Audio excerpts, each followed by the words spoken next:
Je vais vous parler du rapport dont on a déjà discuté un peu hier, du rapport difficile entre un droit international humanitaire et un droit international en général, qui a quand même intégré un certain nombre d'acquis qui sont, je crois, et j'en parlerai dans un instant, le résultat, non pas de la bonne volonté des États, mais effectivement des rapports de force favorables aux peuples qui ont été créés à un certain moment par la lutte de ces peuples.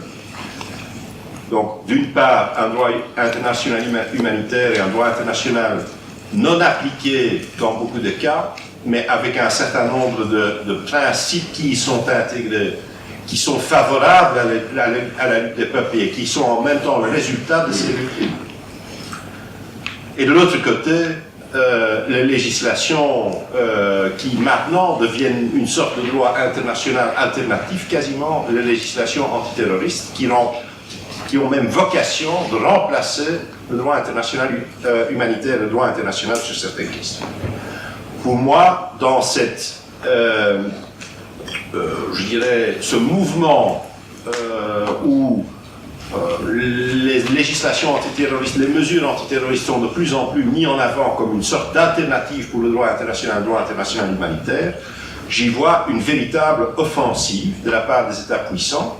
Ce n'est pas seulement un problème de non-application de ce qui existe, ce n'est pas seulement un problème de ce qu'on s'en fout de certains principes inscrits dans le droit international humanitaire et dans le droit international et qui sont favorables à la lutte des peuples. Je crois qu'au contraire, les États puissants, et évidemment en premier lieu les États-Unis, mènent une campagne voulue, consciente de destruction de ces principes, tente de les remplacer par un système juridique qui est spécifique à la guerre contre le terrorisme et qui est basé vraiment sur de tout autre point de vue. Alors, hier, dans la brève discussion qu'on a eue là-dessus, j'avais, de la part de la salle, j'avais dit attention avec ces législations et Ilan Halevi, en partie, a réagi à cela en disant oui, mais le concept de terrorisme,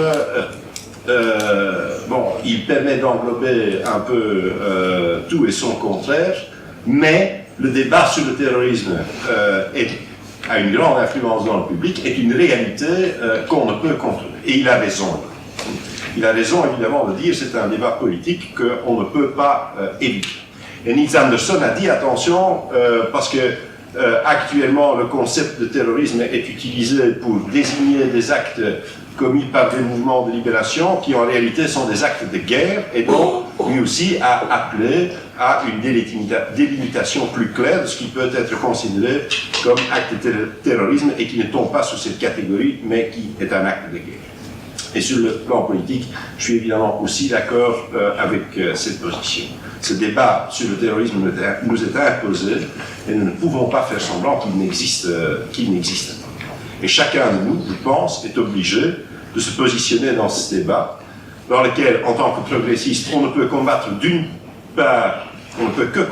part l'extension tout à fait abusive du label terroriste, et expliquer d'autre part que l'action des progressistes est toujours une action ou doit être une action émancipatrice des peuples qui prennent leur propre sort en main et donc incompatible avec une violence aveugle contre ce même peuple. Mais nous ne sommes pas uniquement confrontés à un discours politique sur le terrorisme, parfois délirant, mais on est aussi confrontés à un développement de tout un arsenal de mesures, de lois antiterroristes, sur lequel, en tant que juriste, on est obligé de se positionner. Alors, j'ai eu l'occasion de réfléchir à cette question parce que je suis intervenu en tant qu'avocat dans quelques dossiers où des personnes étaient poursuivies ou en tout cas taxées de terroristes. J'ai plaidé d'une part dans un dossier en Belgique où des militants de gauche turcs qui tenaient un bureau d'information de leur mouvement à Bruxelles ont été poursuivis comme terroristes, et l'affaire n'est pas finie pour le moment. Elle débute en 1999 et nous la replaidons dans 2 semaines. devant une juridiction pénale, et d'autre part, j'ai aussi assuré la défense du fondateur du Parti communiste des Philippines, qui a été placé sur une liste de gel de fonds établie par l'Union européenne, et pour lequel je mène une procédure devant la Cour de justice des communautés européennes au Luxembourg. Et donc ces deux affaires m'ont permis, parce qu'il s'agit de deux mouvements, de personnes appartenant à deux mouvances qui évidemment réclament être des mouvements de libération, qui réclament être des mouvements qui s'opposent à la tyrannie qui règne dans leur pays, qui ont, je dirais, avant la guerre contre le terrorisme, eu une marge de travail, une marge de manœuvre qui leur permettait de faire un certain travail, notamment au niveau de l'information, et qui, dès que la guerre contre le terrorisme a pris le dessus, se sont vus criminalisés. Et donc ça m'a permis de réfléchir un peu à la question de l'articulation de ces lois antiterroristes avec la question du droit international et des mouvements de libération.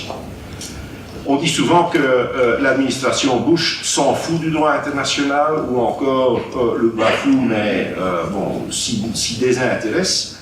Moi, je pense que nous assistons à quelque chose de beaucoup plus grave. Je crois qu'on assiste à une véritable opération de guerre voulue et planifiée, visant une destruction systématique et méthodique de certains acquis du droit international. Et donc, les accords qui ont été conclus par les États-Unis pour effectivement soustraire leurs citoyens, ou garantir une immunité à leurs citoyens devant la justice internationale dont Jean Bricmont vient de parler, je crois, sont vraiment l'exemple type de cette campagne voulue pour s'assurer l'impunité. Le terrorisme est, je crois, par les États puissants, utilisé comme un levier pour s'assurer l'impunité. Alors, il y a deux logiques. Celle qui a été bâtie dans le droit international humanitaire à partir de la Deuxième Guerre mondiale, d'une part, et la logique de la guerre contre le terrorisme, de l'autre part, qui, à mon avis, sont incompatibles et se confrontent sur le terrain. Et je voudrais l'illustrer avec un exemple dont hier aussi j'ai pu parler pendant quelques instants. C'est l'exemple des Philippines. Aux Philippines, existe une rébellion armée dirigée par le Front National Démocratique des Philippines depuis la fin des années 60. Pendant la période Marcos, de la dictature de Marcos, cette rébellion a été combattue par une espèce de guerre totale menée contre la rébellion et une répression extrêmement brutale. Au moment où la dictature de Marcos est tombée, que donc les rapports de force étaient un tout petit peu plus en faveur, je dirais, des forces populaires, on doit néanmoins constater qu'aucune mesure n'a été prise pour écarter des forces armées et de la police ceux qui étaient responsables des pires violations des droits fondamentaux. Mais le climat politique était tel qu'il offrait des possibilités aux mouvements de masse, aux mouvements populaires. Et donc des grands mouvements ont eu lieu, notamment, et je crois que c'est significatif et important, notamment pour le retrait des bases américaines des Philippines. Les États-Unis avaient établi de grandes bases militaires aux Philippines, notamment parce que de là partait quand même une grande partie de l'effort de guerre au Vietnam. Et donc, une des premières choses que le mouvement populaire a fait et a pris en main, c'est cette lutte pour la souveraineté réelle des Philippines, la lutte contre la présence militaire américaine, qui est évidemment importante et déterminante. Outre ces mouvements de masse, notamment sur ce problème de souveraineté, mais en même temps sur les problèmes socio-économiques et démocratiques également, la guérilla à la campagne, la lutte armée à la campagne a continué pendant toute cette période. Le gouvernement des Philippines et le Front National Démocratique, qui sont les deux protagonistes dans le conflit, ont entamé des négociations au début des années 90, et donc ces négociations n'ont pas débuté sur un cessez-le-feu, mais sur des accords partiels sur des questions diverses. Quand je dis accord partiel, le premier accord qui a été conclu est une sorte de feuille de route pour s'attaquer au conflit, aux causes du conflit, la domination étrangère, la pauvreté, la concentration des richesses et de la terre entre les mains de quelques-uns. Et donc, les partis se sont mis d'accord pour négocier politiquement pour trouver des mesures pour assurer la souveraineté, la répartition juste des richesses, la construction d'une véritable économie nationale pour remédier à la pauvreté héritée.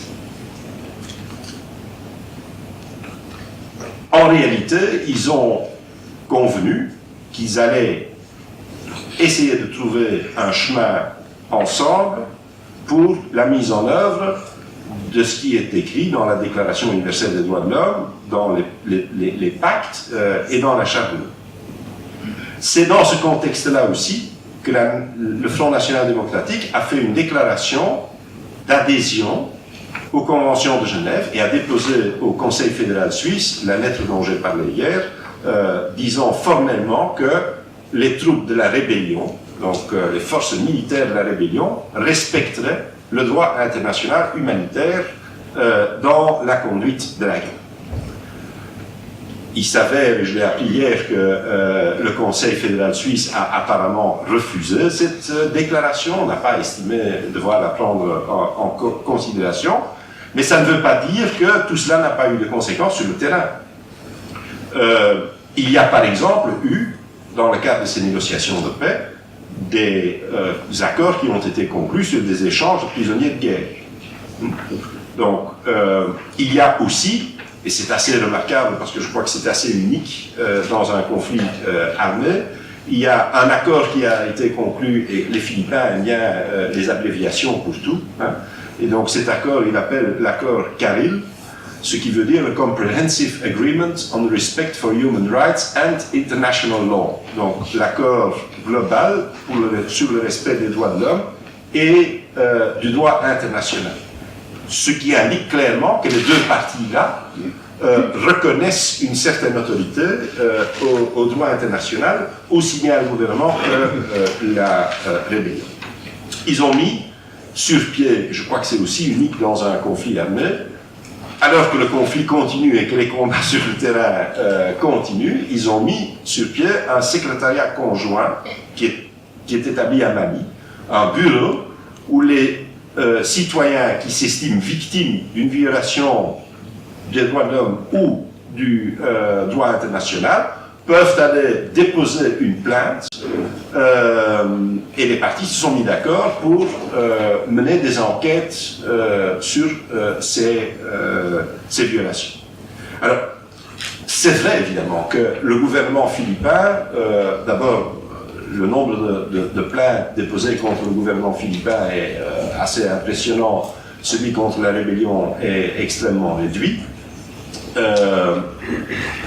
C'est vrai aussi que le gouvernement philippin n'a conduit aucune enquête sur des plaintes qui sont déposées contre cette force à elle, alors que le mouvement de rébellion, lui, a conduit dans un certain nombre de cas à demander, notamment à des instances religieuses indépendantes des deux parties, de conduire des enquêtes sur certaines des accusations portées contre elle.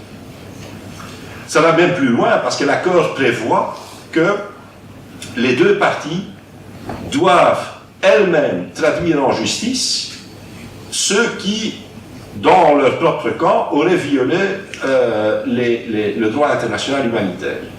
Et donc, ça veut dire que le gouvernement philippin, là, sans doute, je ne suis pas sûr qu'ils ont mesuré toutes les conséquences de ce qu'ils ont fait, mais en raisonnant dans un cadre de droit international humanitaire, en raisonnant dans le cadre du premier protocole de la Convention de Genève, où effectivement les mouvements de libération ont acquis une certaine légitimité.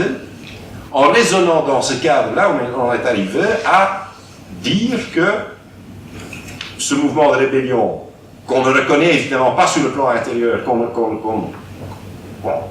n'est pas comme partenaire égal, mais on a quand même dans les faits, on lui a reconnu le droit de juger. Donc, ceux qui violent les droits de l'homme dans son propre école. Alors, moi je pense que si on réfléchit bien à cet exemple, il montre le potentiel de certains acquis du droit international. Sur le plan intérieur, on réprime évidemment la participation à la guérilla à travers une législation anti-rébellion.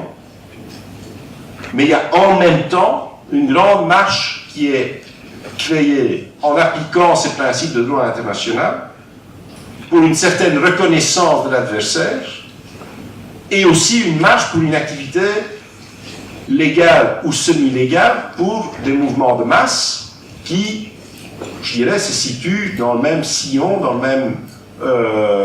la même mouvance politique que la rébellion. Cette situation-là, qui était favorable aux négociations de paix et qui permettait des avancées concrètes sur le terrain, a totalement et radicalement changé à partir de 2000, quand le gouvernement des Philippins, même un peu avant les événements du 11 septembre, se sont inscrits dans une logique de criminalisation du mouvement de libération, criminalisation beaucoup plus forte, à travers une approche par les mesures antiterroristes. Évidemment, le contexte politique est de nouveau important. C'est la nouvelle agressivité des États-Unis, nouvelle agressivité qui s'exprime notamment par la volonté des États-Unis de revenir dans les bases qu'ils ont dû abandonner au début des années 90, parce que la guerre du Vietnam n'est pas là, et donc pendant un certain temps, on n'avait plus tellement besoin, parce que ce n'était pas... le fait d'être tout proche du Vietnam n'était plus important, mais maintenant, il y a la guerre de l'Afghanistan. Et donc, on est de nouveau proche d'un théâtre d'opération, et il y a évidemment, de façon claire et nette, la volonté d'encerclement de la Chine, et donc de construction de points d'appui stratégiques dans la région. Donc les Américains veulent revenir, et donc pour que les Américains puissent revenir, il faut nécessairement casser ce qui pourrait s'y opposer sur le terrain, et donc tout le processus, je dirais, de reconnaissance relative, d'au moins de reconnaître qu'on a un partenaire de discussion avec lequel on doit essayer de trouver une solution qui, lui, était basée sur une application du droit international et cassée en disant il ne s'agit pas du tout d'un partenaire avec lequel on veut discuter, ce mouvement est un mouvement terroriste et donc il n'y a qu'une seule possibilité, c'est de combattre et de l'anéantir. Et donc la conséquence en est un blocage total des négociations de paix depuis en fait 2000. Le gouvernement des Philippines, la seule chose qu'il fait encore, c'est exiger de la part du Front National Démocratique une capitulation totale, un cessez-le-feu immédiat et en fait le désarmement immédiat. Et il est dit explicitement que tant que le mouvement de rébellion ne capitule pas sur tout le plan et sur tous les points, il sera criminalisé comme étant un mouvement terroriste. Et donc toute la dynamique qui existait auparavant est cassée. Alors, s'agit-il d'abus des législations terroristes? Moi, je ne le pense pas. Je pense que la logique sous-jacente, la logique interne et la dynamique créée par l'utilisation de terrorisme comme un concept juridique est, je pense, effectivement incompatible avec le système de droit international tel qu'il a été construit, ou, on doit plutôt dire, arraché par des luttes après la Deuxième Guerre mondiale et après les guerres coloniales. Les mouvements de décolonisation. Ilan Halevi, hier, a cité la convention que je ne connaissais pas, la convention, je pense, contre les attentats suicides, où il dit où apparemment la définition du terrorisme est que tout acte de violence est du terrorisme, tout acte de violence non autorisé, si j'ai bien écouté. Je ne connaissais pas ce texte. Et nous avons tous lu, nous lions de nouveau maintenant, hein. Je pense que le drame, c'est que c'est en réalité, c'est la seule définition juste du terrorisme.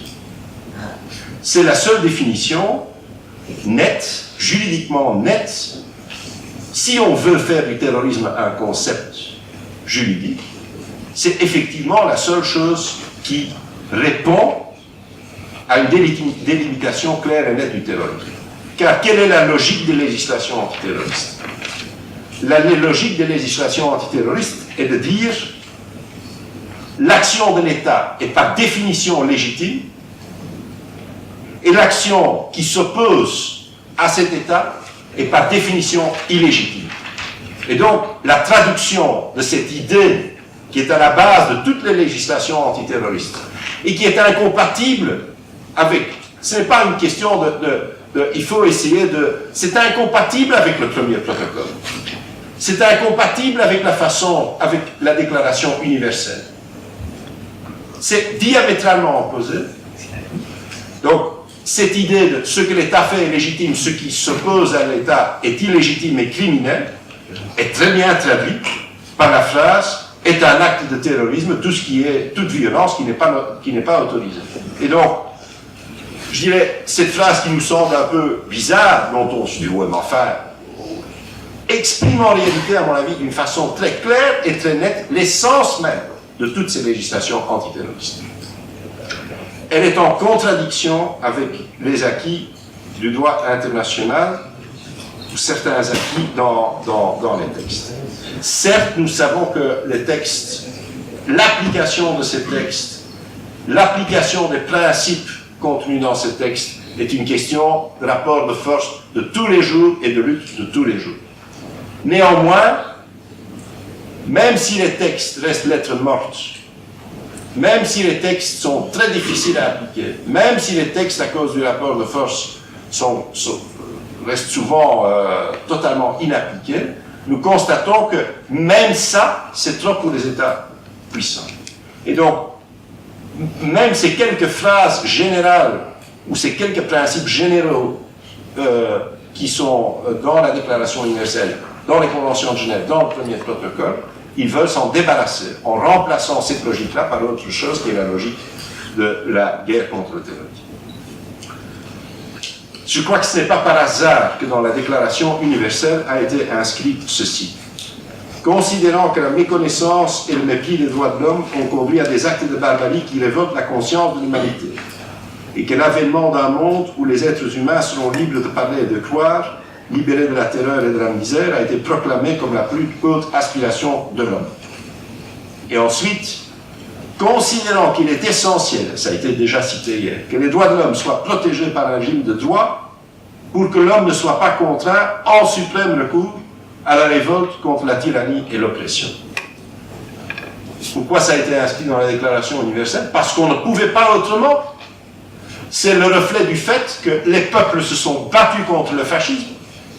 On ne pouvait pas ignorer, au moment où on rédige la Déclaration universelle, que la résistance contre le fascisme, les guerres de libération contre le fascisme, avaient évidemment été des actes tout à fait légitimes, et donc devraient trouver leur écho dans un tel document. J'ai appris hier une autre chose pendant les débats, c'est que René Cassin, qui je dirais était en quelque sorte le représentant de la société, ou un représentant de la société civile qui a participé à la rédaction, voulait que ce principe, si j'ai bien compris l'intervention, voulait que ce principe-là soit beaucoup plus clairement inscrit encore dans la déclaration même et dans les articles de la déclaration, et puis finalement c'est vrai que ça ne se retrouve que dans le préambule et sous cette forme-là. Mais je crois que c'était néanmoins le reflet de l'action des peuples contre le fascisme qui se retrouve de cette façon-là dans la Déclaration universelle. C'est donc un acquis, et c'est un acquis progressiste qui permet de dire les États ne peuvent pas faire tout ce qu'ils veulent, il y a certaines limites, et les peuples ont le droit d'agir quand les États les passent. Deuxième chose, et je vais en terminer avec cela, le même type d'acquis a été inscrit dans certains documents, dans certains textes de droit international, après les guerres coloniales. Parce que, évidemment, aussitôt que la Deuxième Guerre mondiale était terminée, les États qui étaient confrontés au mouvement de décolonisation, au mouvement de libération nationale, ont effectivement de nouveau abandonné totalement cette logique-ci qu'ils avaient inscrite dans les textes et sont retournés à la criminalisation pure et simple. Jamais la discussion, pendant la guerre d'Algérie, jamais on a reconnu une certaine légitimité. On a toujours dit que c'est les terroristes et les criminels, les combattants algériens. Et donc on a essayé de nouveau d'approcher le mouvement de libération, le mouvement des peuples à ce moment-là, avec la même logique avec laquelle les nazis avaient approché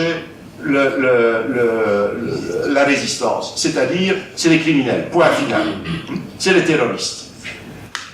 On a essayé de retourner à cette logique. Mais on a lamentablement échoué, parce que l'histoire a donné raison.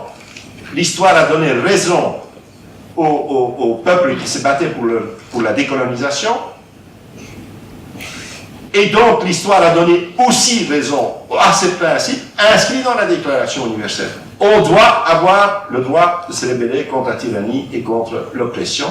Et on doit, et alors c'est ça qu'on a reconnu en quelque sorte dans le premier protocole aux conventions de Genève, quand on n'a pas créé une égalité totale entre les États et le mouvement de libération, mais enfin quand on a quand même reconnu les mouvements de libération comme des acteurs en leur imposant en même temps un certain nombre d'obligations sur la façon dont ils conduisent leurs actions militaires, mais on les a reconnus comme un facteur réel, aussi sur le plan juridique, reconnu leur existence dans le premier protocole. Et donc ce premier protocole, pour moi, est le résultat de la défaite des États colonisateurs et en tout cas, à ce moment-là, de la victoire du mouvement de décolonisation. C'est ces questions-là, c'est ces acquis-là, on pourrait évidemment en citer d'autres dans la résolution des Nations Unies qui ont précisé le droit de l'Assemblée Générale, qui ont précisé ce droit à la rébellion des peuples, ce droit à la résistance contre l'occupation et l'occupation et l'exploitation. Et donc, c'est ces principes-là dont la réalisation sur le terrain est effectivement un combat de tous les jours qui dépend du rapport de force, mais qui sont néanmoins inscrits dans les instruments. Je crois que c'est important, parce que c'est une base, un outil qu'on peut utiliser dans ces luttes émancipatrices. C'est ces principes-là contre lesquels les pays, les États-Unis en premier lieu, mais l'Union européenne suit particulièrement bien sur ces questions-là. C'est contre ça que les États sont partis en guerre, y compris sur le plan de la rédaction des textes à travers la guerre contre le terrorisme. C'est la raison pour laquelle moi je crois que défendre le droit international humanitaire, c'est de dire ouvertement, défendre ces principes progressistes inscrits dans certains instruments du droit international humanitaire, c'est aussi de dire le terrorisme n'a pas sa place là-dedans. Le concept du terrorisme n'est pas un concept juridique, c'est un concept politique comme la violence. Et donc, ce n'est pas un concept avec lequel on peut effectivement créer plus de justice. Au contraire, c'est une arme de guerre contre des instruments qui pourraient être utilisés comme je dirais, des outils par les peuples dans leur lutte pour plus de justice et pour plus d'égalité. Voilà. Merci.